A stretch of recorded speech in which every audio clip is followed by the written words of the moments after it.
Ever switch tab during a Google Meet and your video just float in the corner? That's magic. Actually, it's JavaScript. Today in console, I'll show you how to do this in 5 seconds.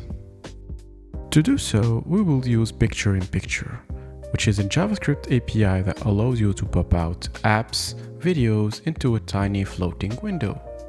Here's the demo. Nothing fancy, just a video, a message, and some hearts from the veneer. Now watch closely. The moment I leave the tab, bam, Picture-in-Picture. The video pops out, floating like a boss. Drag it, resize it, do whatever you want. So the code is pretty simple. We are taking the video elements, calling the request Picture-in-Picture function so that we can append this element inside the floating window. And the second one is to go back to the initial state when the tab is already visible using document.exit Picture-in-Picture. But unfortunately, this API is not supported by all the browsers for now. It's not making it easy to be integrated. Firefox, Safari, and so on.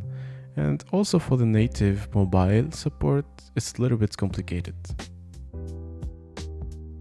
If you found this helpful, make sure to like and subscribe for more quick tips in JavaScript, and let me know in the comments what other features should we explore in the next episode of Console. Thank you very much, and bye bye.